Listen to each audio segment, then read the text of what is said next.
Well, greetings, world. Greetings, world, and greetings, Seven Spot. It's time. You've been waiting such a long time, and it is time. It's time again for another virtual and socially distant Sevens. And boy, this is really a socially distant Sevens day today, because we're talking to a local. Today, we're going to be speaking to Rory Banks, who lives a long way from me. I'm broadcasting from the Deluxe Studios in Seven Spot Studios in beautiful, sunny Surrey, British Columbia, which is part of the Greater Vancouver Regional District. And I'm going to bring in good friend Rory Banks. Now, Rory, where are you located? Yes, Jim. Where are you located, Rory? North Vancouver. Oh my gosh, we're in the same city. Yes, we are. So to speak. Actually, it's still raining over here. Each other a little bit because we're both part of, it belonged to the Lotus Club of British Columbia and Lotus Car Club of British Columbia. And you know, I've put a notice out to the club saying, you know what, I'm not trying to steal anybody's thunder, but I would love to get some interviews with some Seven owners. And you were the first guy who stood up and saluted the flag. You said, I'm in, and gosh, we appreciate it. And you know, you are going to wax poetic, I know, because we were on just ahead of doing this, and you got some wonderful toys there. But you've also got a terrific story there, one that I've shared a little bit because you know, we've both been to the All British Field Meet of in Van Dusen Gardens, and you've produced your car, and I've shown my car there too. But before, a while ago, I was there and I saw your car before, and I'm wondering if you can. I'm going to take myself out of the picture here, and I'd like you to tell us a tale about your car. Are you up for that? I'm up for it. Okay, you just here we tell go. me when to shut up. Okay, first of all, I'm going to go to myself because you want to rotate the camera, and I'm going to, here's me in solo. Now, Rory, you can rotate that camera at will. Okay, and I'll do try that to right fill in the blanks. How we doing? So far, so good. All right. Okay, I'm bringing you back in the picture, and I'm out. There we go. Rory, the show is yours. It's your thing. Okay. Do what you want First to of all, 1969 Lotus 7, 84 stock horsepower. I think now this one has got about 90. This car was sold in Vancouver in December 8th, 1969 from Checkered Flag Garage to a fellow who lived in Eagle Harbor in West Vancouver. And he owned it for 34 years. And after that, it went to David Ellis from Vancouver, who bought it in 2004. And when he sadly passed away in 2019, I bought it. So I've had it in my possession since February of 2018. And it's had a few things done to it. For instance, David never had any side mirrors on it, and I decided I needed to see behind me. So I got a couple of these mirrors from Demon Tweaks, and they're very trick. They actually, you take a screw out of the windshield frame, put a little adapter in, and then screw the mirror in. And it's fantastic. You get them tight enough, and they will not move. And I had to put a smaller steering wheel on it because I'm 6'2", and it's interesting getting into the car. But this is an 11.5-inch wheel that I picked up in England when I was over there in '72. So this wheel is almost as old as the car. And I decided, and I told David's son, who sold me the car, that I had to put something on the dashboard in reference to David. And basically You we're should. all just looking after these cars while we own them. Right. And Perhaps you could just move in a it's little closer, becoming, and so we can take a look at that. I'm going yeah, to read that for you. If you Spirit of David Ellis. What a terrific honorarium. yeah. Basically, it's like Charles Lindbergh's Spirit of St. Louis. And Fabulous. David's always in the car with me. Yeah. And Now you told me earlier, and before you go on and a little bit, I wanted to help you as just recount a little bit. When David came into possession of this car, what was the condition of the car? it was a little tatty. I think the previous owner, having owned it for 34 years, just Mm-hmm. getting things done that needed to be done. Mm-hmm. Apparently, it had a brake failure early in its life, and Mm-hmm. basically looked like it was a write-off. And Oh. it had a new frame put on it, and David did a few things to it, and I've done a few more to it. Mm-hmm. Basically, I've had the entire braking system redone. Mm-hmm. The front discs are slotted and drilled, and Yeah. new pads. And they're Front adjustable now. suspension is all adjustable now, That's great. and but something that's interesting that, and I was talking to Jim about this before, that in the club and quite a lot have 185 70 13 or bigger tires. And I Yes, you decided mentioned. I wanted to get it back to stock, and I Mm-hmm. basically needed to get a taller tire because the oil pan is perilously close to the ground. Yeah. And I scrape it on my driveway, and David broke a couple of oil pans in his tenure with the car.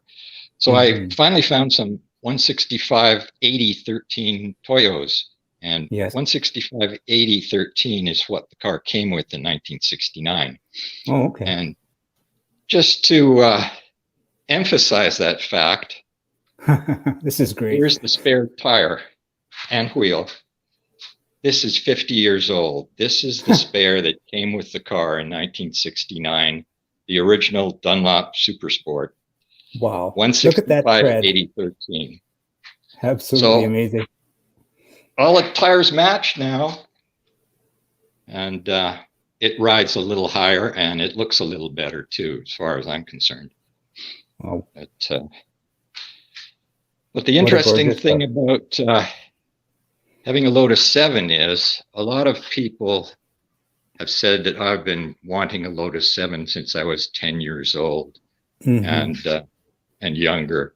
And basically, until 2009, and from 1971, I've been a Lotus Elan driver.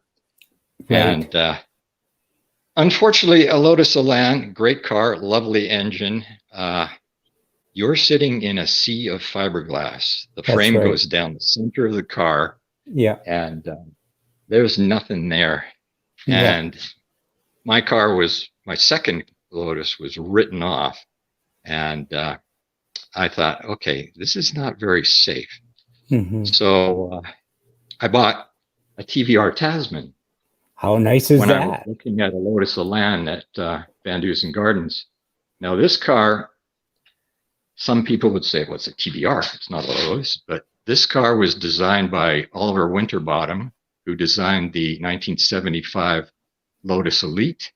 Mm-hmm. And the chassis was designed by Ian Jones, another Lotus man.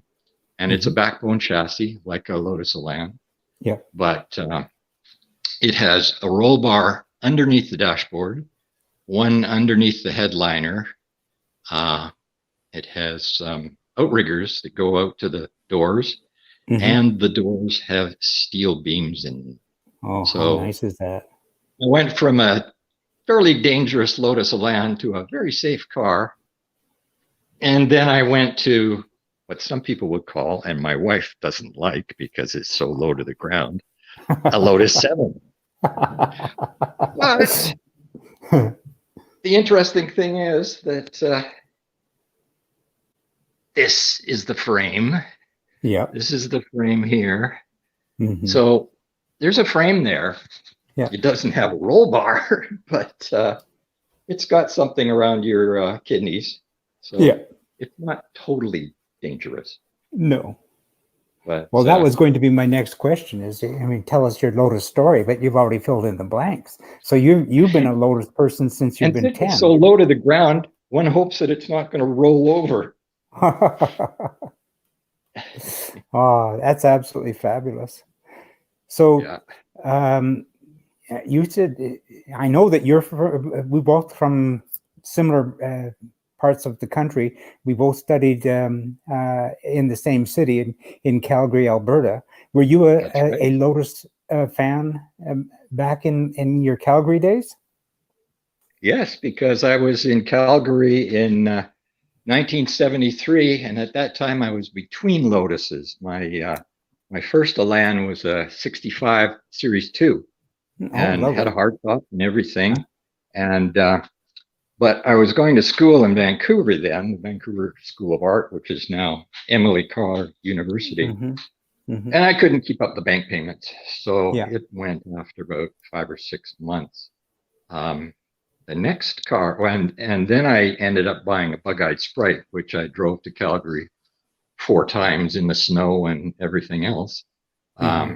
After that, I met my wife, who was the sister of one of my best friends, and I didn't even know he had a sister. And he said, "I have 2 sisters," and she had a TR7.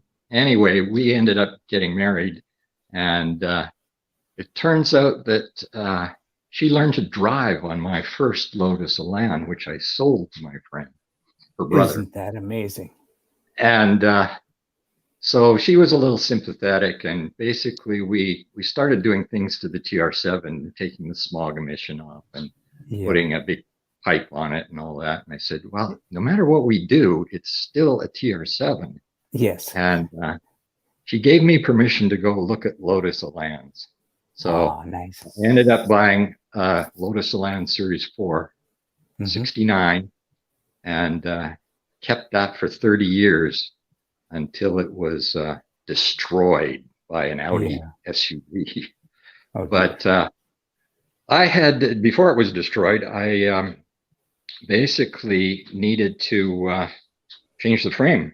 There were cracks in the frame, which Lotus Elans sometimes do.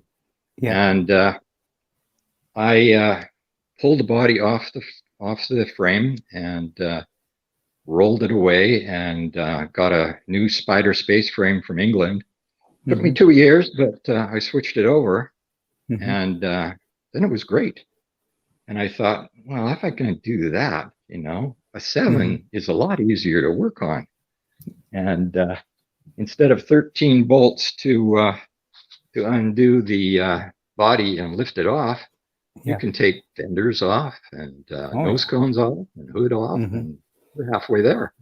Absolutely. And then when my friend David passed away, unfortunately, in 2017, his son was selling the car, and Kurt Shepard, the then president of the Lotus Club, was going to handle the sale. And at one of our meetings, I sat right next to him and I said, I want to see the car with the roof on it, the side curtains, and I want to drive it. And it took a couple of months because this was over Christmas, November to February, and drove the car and made an offer and ended up buying it, much to my wife's chagrin. And she's still not too fond of being able to put her fingers on the ground. And, so I said, keep your hand inside the car. I know. I tell my anytime wife, I I took said, her around in it, I put side curtains on so she wouldn't stick her hand out. oh, that's a good idea. Yeah. Yeah. But with my wife, I told her, please don't let your arms go outside the car, as I might run over them. Yeah, exactly. And the interesting thing is, I joined the Lotus Club in 1981, which is a year after it started. Yes. And I basically joined the club to try and find my 65 Lotus Elan, which I found later. I think it's still in Madeira Park. and still looks good. But by the time I'd found it, I'd already had my Series 4. Yes. And that was that. Yeah. But yeah, well, I'll tell you, this is, I mean, what can I say? I'm just sitting here, I'm transfixed looking at that wonderful car. It's taken me back so many years. I remember the first time I went to the ABFM many, many years ago, and it was there. And now I'm looking at it again. It's what a pleasure. Thank you so very much, Rory. It's just great. You're welcome, Jim. If I buy another one, I'll give you a call. Okay, no problem. I'm going to bring us both back into I need to get another garage. Yeah, I know that feeling. I've got one garage and I've got a one that I rent. So I know how I empathize. Now, before we leave, because I'm going to bring us both back into the picture, I would like you to rotate the camera around and show us some cam covers, because this is some of the memorabilia in your garage that's really, really, it's part of your story, and you've got the checkered flag emblem. I just have to see it. Can you bring us over to that too? There's my license plate for my Elan Lovely. S4. Yeah. And I always said to anybody who would listen that if and when I sold my Elan, the one thing I wanted to keep was a cam cover, because that's perfect. What said everything. That's all. And now I have 3. And the only thing I'm missing is the 4th one is the early one with Lotus down the sides. So one day I'll get one of those.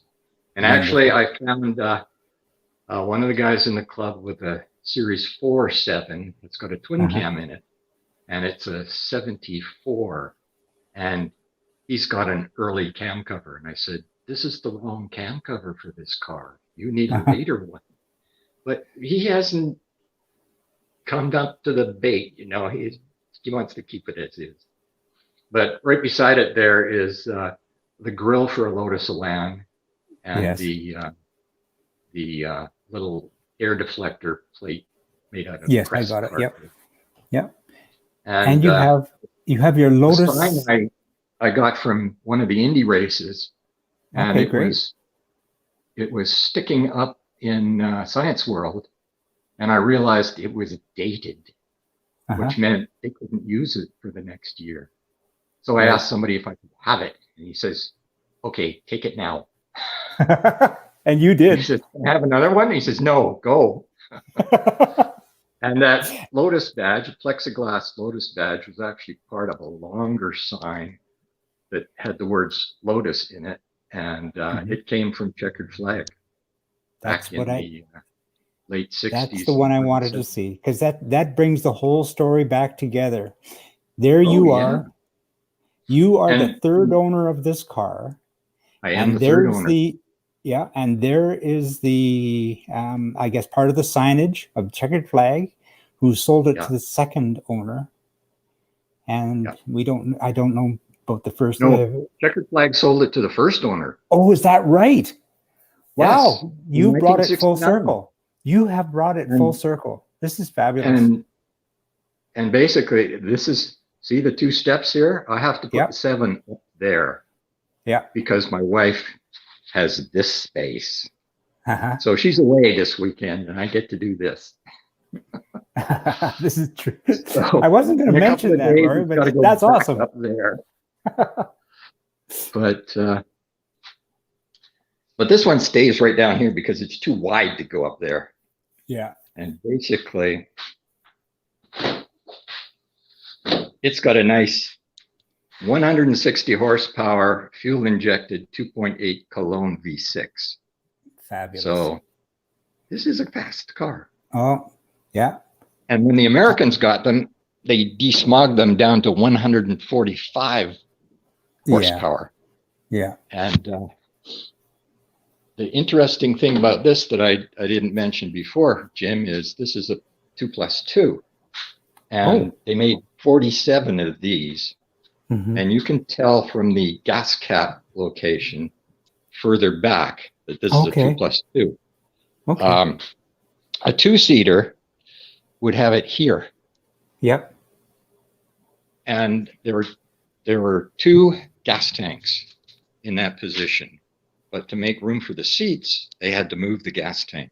So the gas tank and the two gas tanks before are underneath the car, and it takes a heck of a lot to take them out. You have to take half the rear suspension apart. But the gas tank for the 2+2 was moved into the inside of the car, and it's right in there. And nice and clean. You take down a couple of pieces of upholstery, and you can pop it out of the glass tailgate. Okay, cool. So, yeah. So that's very interesting. But the very interesting part is they made 47 of these, and for the 2+2, they lengthened the back end and they shortened the front, which balanced the car a lot better. Yeah. And made 47, but when I did some more research, I talked to TVR North America, and they said, well, you understand there's only 47. And I said, yes. And I said, well, how many of these are in the club? And he said, you're the only one. I said, that's interesting. And then he said, what you don't know is that of those 47, 5 of them were left-hand drive. The rest were all right-hand drive. And he gave me all the VIN numbers for these 5 cars. 2 of them stayed in Europe, and 3 came to Canada. And one of the 3 was an automatic. That leaves 2 cars. My car, silver with blue upholstery, and a silver one with black upholstery. And that's it. So that is it. I'm certainly hoping I don't get in an accident and break the back window. Oh, yes. Big trouble. Yep. And there's one more interesting thing that I've got the soft top for the 7 in the back of the TVR. And the interesting thing I just found out last week is that, and I'll preface this by saying the original owner never used the top. David never used the top. And the only time I've had the top on was to take pictures for ICBC collector plates. Yeah. And the interesting thing is that the factory sent the top out to the customer with all of the snaps in it, except the last 3 on each side.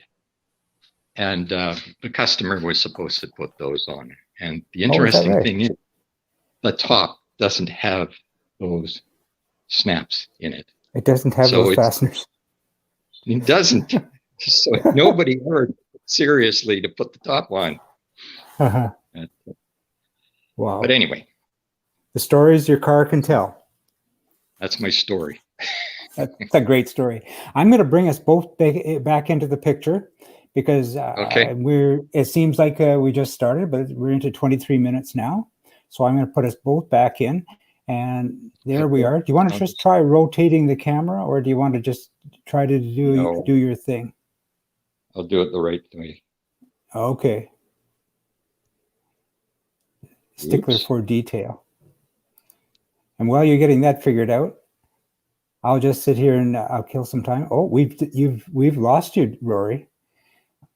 If you can, take a moment and try to come back in, and I will try to fill up some time.